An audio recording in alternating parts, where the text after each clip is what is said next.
What's up, guys? Your boy Hype Man here with, Don't you chill? and we're here to do our first season review for Stranger Things season 2. What'd you think of it overall? I mean, I just finished binge watching it like yesterday, so everything's really fresh. I finished it yesterday afternoon. I'm gonna say 7 to 8, somewhere Yeah, between there. yeah, I'll give it like a 8.5, but we'll break it down. Let's start with the positives. What'd you think in terms of positive wise? Jane has a sister, Yep. even though it's not like a sister. And they showed in the beginning, which was good because you're just like, what's going on? Like, it's completely in a different location. Remember when they do the bank heist and she kind of like Oh yeah, because you kind of figure out like what's going on here, yeah. and Well, then you're like, wow, there's someone else out there. I was thinking there's an army of subjects out there because they showed the numbers, and I was like, hold on, there might be like 20, 30 numbers. Speaking of numbers, that means that there's 9 left. Or are they? Yeah, yeah. So Never know. right. But I like that Jane has a sister, so she does have some kind of family. I guess, but I feel like the way they introduced her, especially episode 7, which was the Lost Sister, it just felt like a feeder episode. Because the episode before that, which is episode 6, at the end of it, that's when the demi-dogs kind of crawl up to the lab and it just cuts off. And then it comes to here. And the whole episode is based on Chicago, you know. And I felt like they could have put that earlier when it wasn't such a tense episode ending like the previous one. It kind of Okay. completely let down the atmosphere. That's what I felt like. And I was like, that was the only episode where I actually skipped some of the parts because I was like, I know what's gonna happen. She was like, "This is my home," and I'm like, "This is not your home. We all know you're going back." You know. So yeah, I felt like that was a letdown episode for this season, and the whole setup, it could have been done better. I know they were trying to show the '80s punk rock season. That was the whole point of it. That was weird for me. It was weird, and it was they showed the Mohawks and everything. Like I knew what they were trying to show, but it just felt so out of what was going on at the moment, and that was true. I wouldn't say it was a positive for me. Positive that Jane has a sister. That's just true. the basic fact. The character is But yeah, the whole presentation. episode was off track to the whole main storyline. Thinking maybe that was done at a particular time to maybe foreshadow a season 3 Jane's sister entrance. Definitely, and entrance into the group and see the dynamic thereof. True, and if she brings her friends and stuff, the friends now. They're pretty much douchebags. Crazy. Yeah, it's true, especially that Mohawk kid. But I feel like that's a good way to build up for later, like you said. So that might be a good thing, but I just didn't like it in this. It felt like they directed it, and then they're like, "Shit, where do we put this?" And they're thinking of a way where to put it, and they're like, "You know what? Screw it." They got really drunk, and let's just put in the most intense moment of the season when the demi-dogs are attacking the lab. Let's put it there. So don't drink too much. That's all I'm saying. Maybe afterwards, but yeah. So I, like you said, that was a positive in terms of her actually having another family character besides the mom who's like stuck there. One thing I like, the other new characters I really liked. I really liked Mad Max, the introduction, her like beating their gamer score, and being this skater chick who's got like kind of an abusive stepbrother, and like but then you see the stepbrother being abused. So you're just like, this is just like a vicious cycle. Yeah. It's a family thing. And it's kind of true in real life, so it's very understandable. And then the other dude, what was his name? Steve? No, not Steve. The brother, the stepbrother. I gotta think about it. Billy. Oh. Billy's the California kid. Yeah.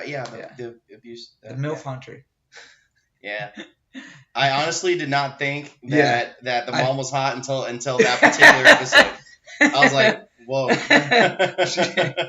Well, I mean, who puts makeup while taking a shower, but while taking a bath? I do, I guess. Baths are awesome, by the way. Yeah. But I liked his character a lot because in the first you're just like, oh, he's a typical douchebag pretty boy character. But then they build it up. And like he was saying before, in season 1. Steve, like the pretty boy, like Steve and Billy, they're both pretty boy characters. Personalities, yeah. Yeah, and then again, in the first season, Steve was the asshole cool guy, and then towards the end, he kind of became the hero. And then in this one, the new season, you have Billy, the pretty boy asshole, and then Steve's the good guy. And he basically whoops the good guy and takes over his spot as being the douchebag. Yeah. There's like a hierarchy. You have Jonathan at the bottom, like way at the bottom. And then you have Steve. It was Steve over here, but now he's been demoted, and now you got Billy up there. But I feel like his character, did you know he's Australian? No. I mean, that gives him more props. I believed him as this 80s kid in America. It's just like an American. He's a great actor. Props to you on that. No Australian accent. I know. Like, cranky bane. Foster's Australians taste for beer. Yeah. Whatever accent. Right. Well, if you think about it, Thor, the guy who plays Thor, he's Australian. Yeah. But yeah, that was definitely a positive. One of the other positives I would say was like the Steve Dustin chemistry. That was hilarious. I liked all the dating advice he was giving him, like in terms of using the Farrah Fawcett, hairspray and everything. Fix his hair. Yeah, that was hilarious. And a big jaw dropper was his hair at the end, Dustin. Yeah. No cap on. I don't know if you've ever. I can't recall seeing him without a cap. That's true. Pretty much as soon as he walks out of school, he puts his little headset in. So for him to see him without a cap on and all dressed up, and with his perm on. Yeah. I actually like that better because even with him dressing up, he didn't end up getting any chicks in the beginning. He did not get to dance with any pretty girls. Yeah. Except his sister, his friend's sister. Yeah. But I thought that was good. Just because you put a little perm on doesn't mean you're getting all the hottest ones out there. You got to put a little mouth-to-mouth work on that. Speak some game. He probably should have tried to kiss her just for. I thought he was going to say something awkward because he kind of always does say something awkward. That's true. But he didn't. And I was like, all right, because it's a season ender, so it's like, all right, we'll let it pass. When he does the, yeah, dude, I love that. And awesome. Steve said, "Don't do that. Don't do that." I'm like, dude, you got to. He does it really well. Yeah, he does it really well. I guess that's the creepy part. It's not creepy if you say it funny. Like yeah, but he reminds me of a baby Wookiee. That's hilarious. He kind of looks like it with his hair down too. Yeah. If you straightened it, put it all down. Yeah. No, but he was hilarious, especially Steve. Like, there was one thing though. I don't understand the motivation for Steve to help these kids out. I didn't understand that. Like, I know he's having a little good phase turn. But how do you all of a sudden go from being an asshole in season 1 to being a little less of an asshole? But then all of a sudden you're just like, let me help these kids out with these demidogs, even though I have no kind of... Well, at the very end, he was kind of forced into it. Yeah. Well, after he got his butt kicked, right? Kids probably dragged him in the car, just to take him along and said, hey, we're going to go do this. You're supposed to protect us, so do your job and follow us. Yeah, at that point it was forced. Blackmail. Yeah. I mean, when Hopper tells him to do it, he's got to do it. You can't mess with the sheriff. Yeah. So, I mean, Hopper had an interesting character. That was pretty good. Do you think Hopper's ever going to die? Nah, I don't think so. Because he kind of relates. He's the invulnerable character. Right. I mean, because like you said, he's a black hole, and black holes are like. You said he's a black hole. No, you said he's a black hole. He said he's a black hole. Yeah, in that episode when he was driving. Oh, when he was driving with the Nancy. Yeah. Okay. Yeah. So I mean, it's kind of true, and black holes are permanent. So they'll always be there, sucking things in and destroying it. But he's just one of those characters who's just stable. See, that's the thing. I don't like that there are certain characters that are completely safe. We know Mike and Eleven are completely safe, but now we know everybody else is. Like, pretty much if you're a kid, you're safe, right? Yeah. Like, Bob wasn't. Yeah. Rudy. Rudy. Samwise Gamgee took the hit instead of Frodo. Yeah, let's do a poll and see who gets the references better. I'm pretty sure I'm probably going to lose that one, but my boys back in the day, we all know Rudy. I don't know who Rudy is, but I know Samwise Gamgee. I guess he didn't survive after the Lord of the Rings. He survived Nazgul, and he survived. Survived football. Yeah, but Didn't survive a Demodog. yep. Well, there's a bunch of them. It was sad for him to go. As like an actor that people would know, for him to die. I felt it was You worth know? it. They probably had to pay him extra for the next season. They're like, let's kick him out. Can't afford the kick him payroll. We need more CGI for next episode. He actually played a pivotal part. Yeah. And I mean, and he's the ultimate sacrifice for this season. He was the sacrifice, and he helped Winona Ryder everything. do the thing. Find Hopper. They would not have found Hopper if it wasn't for him. Remember, he found the map Yes. system, And then the power and all the door videotape. Yep. That helped Miss Wheeler to record. No, Miss Bye. The girl's name? I keep wanting to call her Winona Ryder because I don't know her character name. Yeah, I don't know either. Let's go with Winona Ryder. Let's go with the mom. We know Winona Ryder. Yeah. She's been arrested. Oh, I don't know about that. Shoplifting. Really? I like old school back in the day. Wow. It's crazy. I've seen her a bunch. That's why I don't really see her. And she has a weird name. I mean, it's not a weird name. It's a cool name. Ryder. Winona Ryder. Sounds like a cowgirl. But yeah, I mean, that was Bob was like, I liked the way it played out because he's such a nice character. You cannot hate Bob. He's just like always helping, doesn't ask for anything.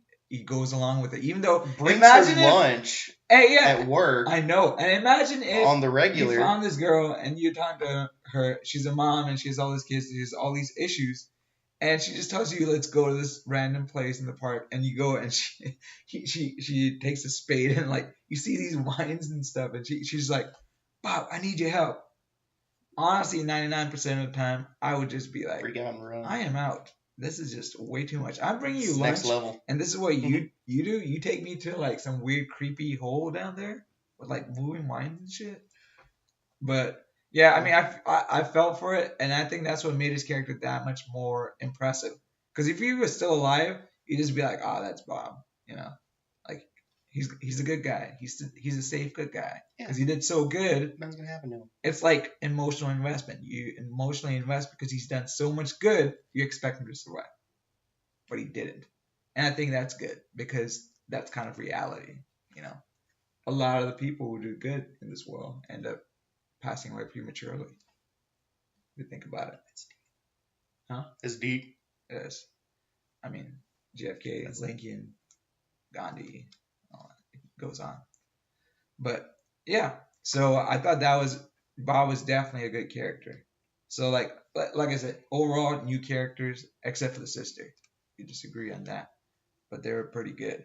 The other thing I liked was the obviously the chemistry between Eleven and Mike is kind of like the thing that kind of brings it all together. It was more finalized. Yeah, it was so well built from season 1. You just wanted to see them like at least share a kiss. I really thought 11 might not make it. I really thought that. Why would you not make it? Because they had like the emotional thing, and because like you see Bob, right? He's such a tragic character, and I felt like, all right, if they're gonna go that route, they might just show like this connection and then not happen. But then I was like, but they're kind of the thing of the show, they're the motor, right? And if 11 goes away, then you don't have any superpowered mutants left in that area. Besides, Yeah. But yeah, that was definitely a plus. I mean, you can see it off the screen. It just comes off the screen and you feel for them. So that was definitely a positive.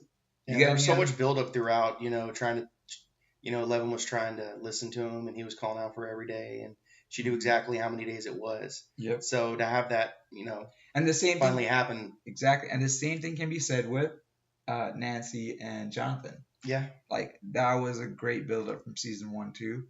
And your boy. It was like a shotgun though. Yeah. The second season it was just like it was like Cupid just decided, screw the arrow, I'm taking a shotgun. Make out, do everything. Yeah, and it was some drunk detective guys like, dude, like as your guy. He's like, come on, I see what's going on here. You don't see it? Like, cut the bullshit. How long y'all been together? What? Yeah, cut the bullshit. I'm gonna leave you guys to bed. I suggest you share it. That was epic. I like I like the character. You know he's gonna be pivotal next season. Like he's gonna be one of those big characters. Do you remember when the detective at breakfast the next morning? How was the pullout? Yeah, that was hilarious. That was. I was actually That surprised. was ridiculous. I was surprised. Ridiculous. I was surprised Jonathan actually got that because he seems like a character who doesn't get much. That was kind of a giveaway that, you know, if you weren't sure exactly what happened, that would have fixed it for you. Yeah, but I mean, they made out and then they went to their rooms, you know. But yeah, that was funny. I like that whole setup. That was a great chemistry thing together. I did feel like, you know, what was her name? Natalie. She put kind of a thought move by just because she didn't really break up with Steve. What did she say? Nancy. Do you remember? Nancy, you're right, Nancy. What did she? She didn't break up with Steve. She was drunk, saying, said, "I don't love you." No, bullshit. Bullshit. Yeah, she was. That doesn't sound like a breakup. That just sounds like an argument. Everything was bullshit, and then he confronted her about it. It's bullshit. It's bullshit. It's bullshit. Yeah, that was kind of annoying. I was like, at least be like, I don't love you or some shit. Then he knows. Or say it's over or something. And this fool decides to come up the next day with a bunch of roses. Ends up fighting demigods by the end of it. and he did the good guy thing. He kind of took Dustin under his wing and drove with them. And you know, he still had Lucille. Yeah. I mean the spiked bat. Right. Well, Lucille was pretty legit. I mean I was surprised they didn't have any other weapons. They didn't go on MacGyver and like make some weapons. It's probably his trophy. Yeah. No, I mean the kids, like they knew they were going to that cave. The kids has anything? They didn't have anything. Didn't the and Hopper had a gun. Didn't that one kid have the slingshot? Yeah. In the house. Yeah, but he didn't even show it in the cave. He didn't shoot it at all. Yeah, I know. No, but I thought that was kind of interesting. See, that's the thing I was telling you about the kids being safe, because the kids went through the same path that Hopper did. They didn't do anything different that Hopper didn't. But got poisoned. Dude was like crawling. Those vines were like capturing and suffocating him. Whereas, well, part of it could be that they burned it off. They did burn it off, so. But there were still vines there, and they didn't attack any of the kids. Are they like pure, adult targeting ones? Well, maybe it was just because they weren't doing. Well, yeah. You would think there would have been more of a reaction. Right. From the vines. Right. Especially once they burned it. It'd go in defense mode. Exactly. Especially the Demodogs, they didn't even attack Steve or Dustin. They're just like standing there while they're about to get out of the cave. They stood there waiting for death, and then just like. Yeah, that was a little weird. Yeah. So I guess it really was Dart that let him go. No, it was 11, because they were so into like stopping 11. Yeah, that they ran past. Yeah. They don't want to waste the hive time. mind. Yeah, makes sense. But such a lucky guy. Yep. So I thought it was funny that it was Steve and Dustin too. It was like they were making a bond. Yeah, with for sure. And then getting him to go along with it. Yep.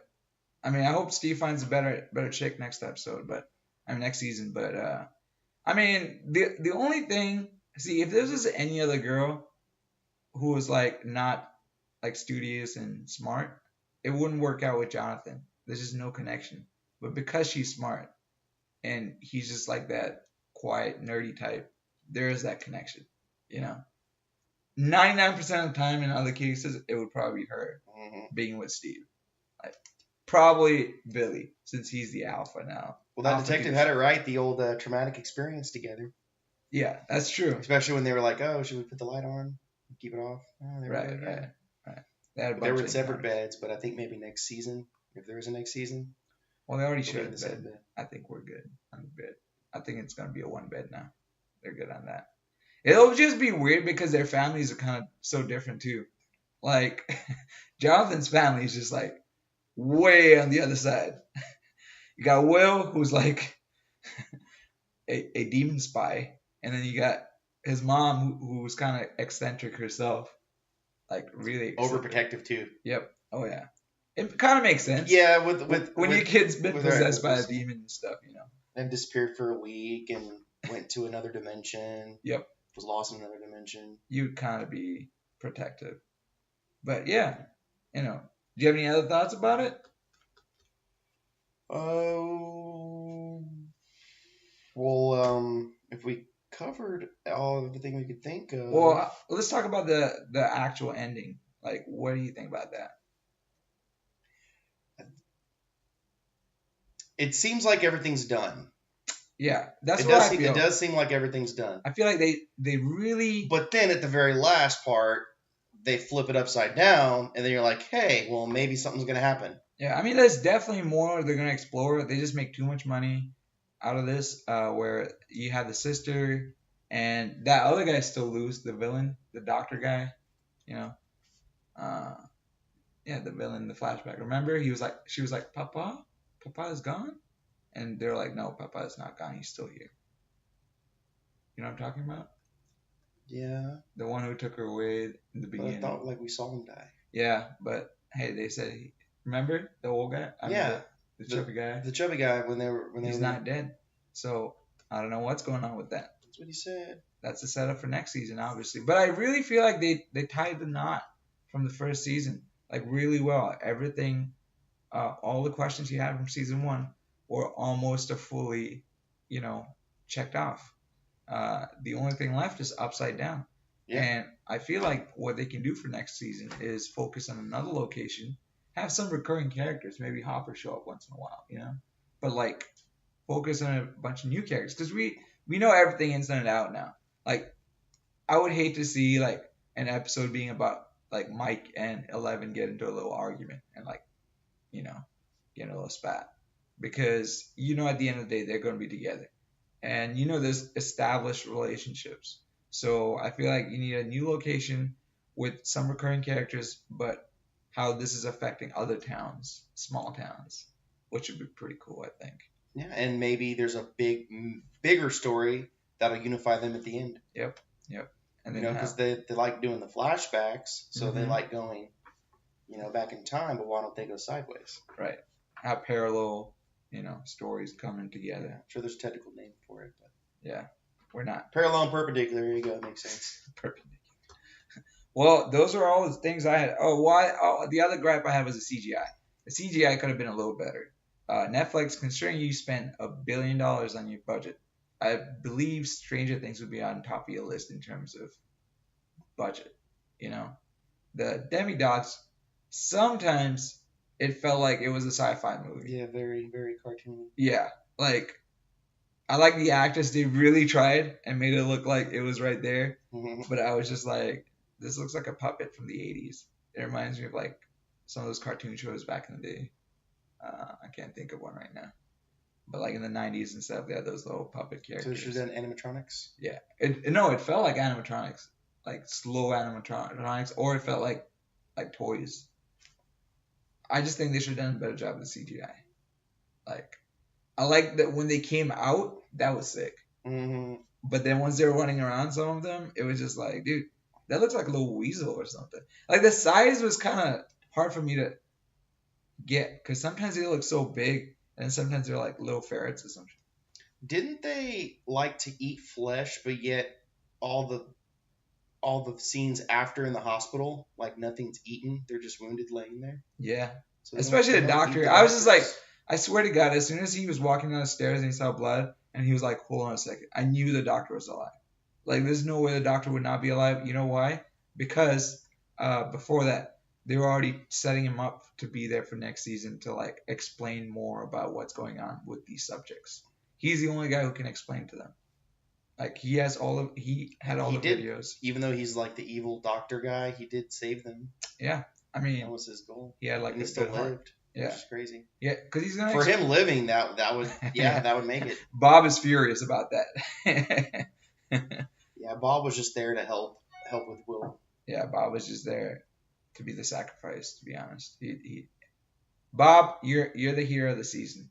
I'll give you the character of the season because you figured out everything, and then you have to pay the price for it. Mm-hmm. So just choose a better girlfriend in the next life. That's all. You believe in reincarnation? Oh, wow. Learn something new today. Yeah. Well, all right. Those are all the things I had. Do you have any other opinions? Any other thoughts about it? No? Well, I hope, again, I really like the season. I felt like it tied the knot. I feel like this setting, like, was perfectly done. And I know a lot of people, and I know Netflix is probably going to come back with the same characters, but I wish they would do a different location. Because I feel like we've explored all the relationships. And this is usually the best part of relationships is when it starts. When you get that spark and it starts the first couple of times. The honeymoon phase. Exactly. Once you get past it, then it's like, oh, man, and the arguing, nagging, and all that. Not Nancy, 11 danced with that kid. Mike. There you go. So you went from the beginning to right. the end. And that's the thing. And let's be honest. All right, if I had to break this down, in the future in terms of their relationship, I can see. You saw how pissed 11 got just seeing him talk to Max. Imagine if they were like together and he talked to some other chick. Pretty much all the women would die whoever came into contact with him. Like any vehicle that they're driving in would just, spontaneously combust or something. But like, yeah, I mean, it's not the most stable relationship when you have like a superpowered mutant as your girl and she's paranoid. So that doesn't help. And the other thing on the other side with Natalie and Jonathan is Natalie obviously seems to be on another playing field in terms of like smartness and knowledge. Like Jonathan seems to be lacking in the streetwise knowledge and the education-wise knowledge. But the only thing is they have shared trauma, like you said. So that's why I feel like this is the apex of their relationship in terms of happiness. After this, it's going to be like ups and downs. So it goes downhill for me. Kind of like that. That's funny. But so I don't really want to see all those like little arguments and stuff. This is a happy place. Let's keep it at a happy place, and then let's focus on another setting. Keep the ball rolling that way. That's what I think. Like I said, and that's the reason why I give it like an 8.5 out of 10. I'd give it a 9.5 if they said this is it and they focus on another location. Because I feel like everything is sorted out. Like everything was well done except for the sister again. That setting, that episode was, oh man. But overall, I really liked it. Great music choices, great appearances and characters delivered. So, solid 8.5. Still curious about what that Maxine's brother, Bill. Yeah, Billy. What he did in order for them to move. Yeah, I mean, you don't know. That's gonna be one of those episodes where they're like, it's in the middle of the episode, and they're like, all right, let's just put this in next season. Let's get drunk and throw it somewhere in the next season. Right before another Bob is about to die. But yeah. So, what about you? Any final thoughts? We've got a couple of final thoughts. Okay. And let it spin. You'd say 7 out of 10? Okay. 8. I said 7 to 8. Give myself a range for error. Wait for it. Hope you guys enjoyed the reaction. Hit the like or subscribe, or leave a cool comment below. Wait for it.